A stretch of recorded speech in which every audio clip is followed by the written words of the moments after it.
بسم اللہ الرحمن الرحیم۔ السلام علیکم ورحمۃ اللہ وبرکاتہ۔ ناپاک کپڑوں کو پاک کرنے کا طریقہ کیا ہے؟ یعنی کپڑے ناپاک ہو گئے ہیں، احتلام ہو گیا، یا اسی طرح بچے نے پیشاب کر دیا، یا خون لگ گیا، کوئی بھی نجس چیز لگ گئی، کپڑے ناپاک ہو گئے، یا اسی طرح بیڈ شیٹ ناپاک ہو گئی، گدا ناپاک ہو گیا، قالین ناپاک ہو گیا، تو اس کو پاک کرنے کا طریقہ کیا ہے؟ مکمل تفصیل انشاءاللہ میں آپ کے سامنے ذکر کروں گا۔ سب سے پہلے سمجھ لیجئے کہ اگر کپڑا ناپاک ہو گیا ہے، کسی کپڑے پہ نجاست لگ گئی، احتلام ہو گیا، بچے نے پیشاب کر دیا یا کوئی اور نجاست لگ گئی، اگر تو وہ نجاست نظر آ رہی ہے تو آپ دیکھ لیں کہ کہاں کہاں نجاست لگی ہے۔ جہاں وہ نجاست لگی ہے، فرض کر لیں مثلا میرے پاس ایک رومال ہے، رومال کے اتنے حصے پہ ہم سمجھ لیں کہ نجاست لگی ہے، تو اتنے حصے کو جہاں نجاست لگی ہے اس طرح اکٹھا کر لیا جائے، اور اکٹھا کر کے نل کے نیچے کر دیا جائے، پانی کے نیچے اوپر سے پانی چلتا رہے گا، اس کو اچھی طرح آپ ملتے رہیں گے۔ جب آپ کو یقین ہو جائے کہ نجاست نکل گئی ہے، نجاست بہہ گئی ہے، ختم ہو گئی ہے، تو پھر اس کو اچھی طرح اس میں سے پانی کو نکال لیں گے،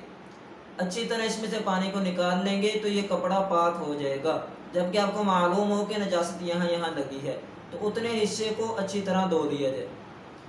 اور اوپر سے پانی بہتا رہے۔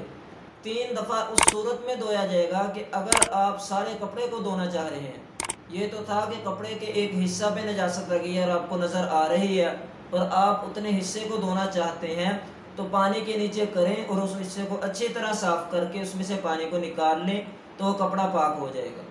اگر آپ سارے کپڑے کو دھونا چاہتے ہیں، سارا کپڑا ناپاک ہو چکا ہے یا ناپاک تو نہیں ہوا لیکن آپ سارے کو ہی دھونا چاہتے ہیں، کچھ حصہ ناپاک تھا، تو اس کو بالٹی کے اندر ڈالا جائے گا، اور بالٹی کے اندر ڈالنے کے بعد ایک صورت تو یہ ہے کہ اوپر سے پانی کھول دیا جائے اور اس کو اچھی طرح پانی کے اندر ڈبو دیا جائے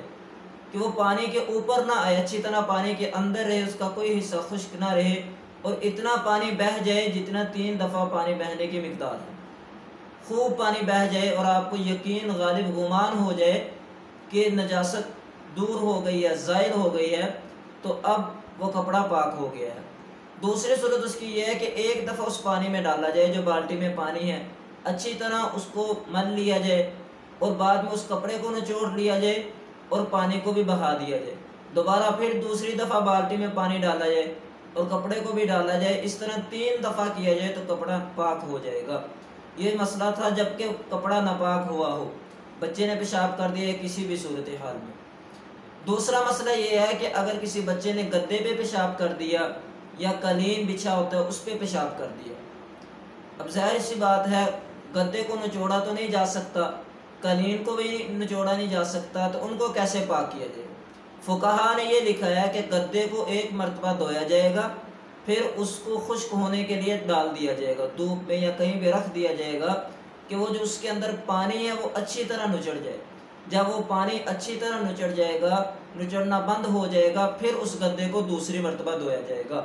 دوسری مرتبہ بھی اتنی دیر انتظار کیا جائے گا کہ پانی اس میں سے اچھی طرح نکل جائے،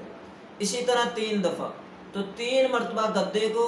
یا قالین کو، اسی طرح وہ چیزیں جن کو نچوڑا نہیں جا سکتا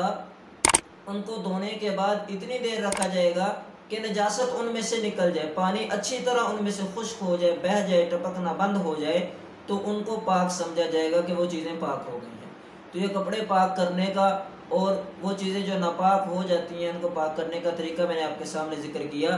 آخر میں ایک مسئلہ اور سمجھ لیجئے کہ جب بھی کپڑے ناپاک ہوں تو کوشش کی جائے کہ انہیں پاک کر کے دھونے کے لیے رکھا جائے،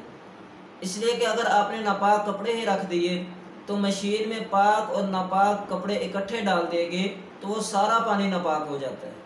تو اس لیے آپ نے جو بھی لباس پہنا ہوا تھا رات کو سونے کے لیے، اگر اس میں احتلام ہو گیا یا بچے نے پیشاب کر دیا، کسی طرح بھی وہ ناپاک ہو گیا، تو اسے پاک کر لیا جائے، نل کے نیچے رکھ کر اتنے حصے کو دھو لیا جائے اور پھر اسے دھونے والے کپڑوں میں رکھ دیا جائے، تاکہ جب وہ دوسرے کپڑوں کے ساتھ دھلے تو سارے کپڑے ناپاک نہ ہوں۔ تو اس لیے یہ احتیاط کی جائے کہ جب بھی کپڑا ناپاک ہو تو اسے دھو کر پاک کر کے دھونے والے کپڑوں میں رکھا جائے۔ اللہ تعالی ہمیں عمل کی توفیق عطا فرمائے۔ وآخر دعوانا